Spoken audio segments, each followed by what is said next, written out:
अस्सलामु अलैकुम बच्चों, मैं हूँ सुभान अली और आप देख रहे हैं स्टोरी लैंड विद सुभान अली।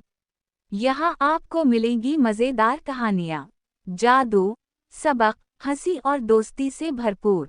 तो जल्दी करें, सब्सक्राइब करें और कहानियों की जादुई दुनिया में चलें मेरे साथ।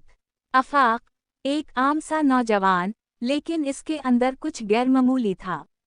एक ख्वाब जो अक्सर उसे जगा देता था, वक्त में सफ़र करने का ख्वाब। एक दिन इसकी मुलाकात हुई इलेशा से, एक ज़हीन साइंसदान जो बरसों से वक्त पर तहकीक कर रही थी।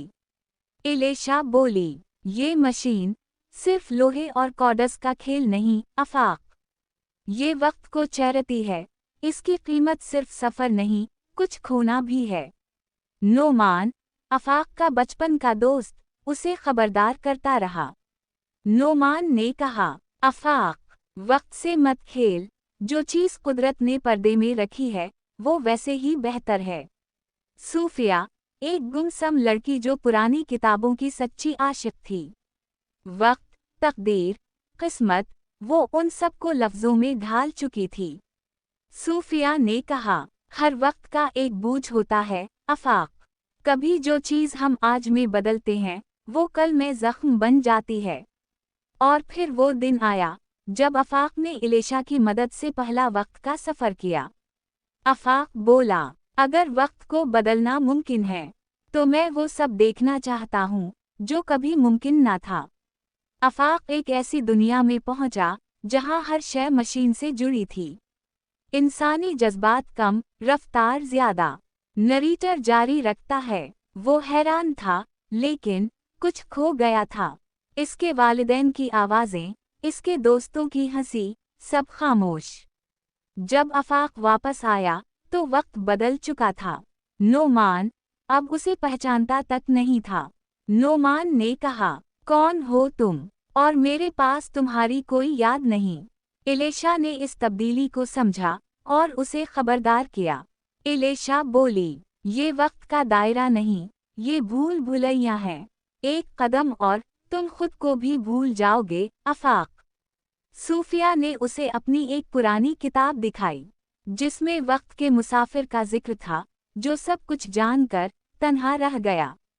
सूफिया ने कहा, हर मुसाफिर आखिर में एक ही सवाल करता है, क्या ये सब वाकई ज़रूरी था? आफाक ने फिर एक सफ़र किया, इस बार माजी में, जहां उसने बचपन के लम्हे देखे, अपनी माँ की आवाज़ और नोमान की पहली साइकिल। और वहां इसकी मुलाकात हुई खुद से, एक कम उम्र आफाक जो अभी ख्वाब देखना सीख रहा था। नौजवान आफाक ने कहा, अगर तुम इतने आगे जा चुके हो तो क्या तुम खुश हो? वापसी पर दुनिया और भी अजनबी हो गई थी। इलेशा अब एक हादसे में खो चुकी थी। सूफिया अब अंधी हो चुकी थी। आफाक का दिल टूटने लगा। अब वो ना हाल का था, ना मुस्तकबिल का, बस एक मुसाफिर वक्त के भंवर में। आफाक ने फैसला किया, मशीन को तबाह करने का। आफाक बोला, अगर वक्त ने मुझे सब कुछ दिखाया तो अब मैं उसे वो सब वापस लौटाता हूँ। तब उसे इलेशा की आखिरी रिकॉर्डिंग मिली। इलेशा की आवाज़, आफाक, अगर तुम ये सुन रहे हो तो याद रखो, वक्त कभी किसी का नहीं होता, बस हम इसके मुसाफिर होते हैं। सूफिया से उसकी आखिरी मुलाकात हुई, अंधेरे में रोशनी की बातें करती हुई। सूफिया ने कहा, देखने के लिए आंखें नहीं, एहसास काफ़ी होता है आफाक। तुम वक्त से गुजरे हो, मगर क्या खुद से भी गुजर पाए हो? नोमान ने आखिरकार उसे पहचान लिया और गले लगा लिया। नोमान ने कहा, वक्त ने हमें दूर किया, लेकिन शायद तुम सही थे। हर मुसाफिर को लौटकर आना होता है। अब आफाक ना सवाल करता था, ना जवाब, बस हर लम्हे को देखता और उसमें रहता। मशीन जल चुकी थी, लेकिन आफाक अब खुद एक किताब बन चुका था। ये कहानी थी वक्त के एक मुसाफिर की, जिसने सब कुछ देखा, सब कुछ खोया और आखिरकार खुद को पा लिया।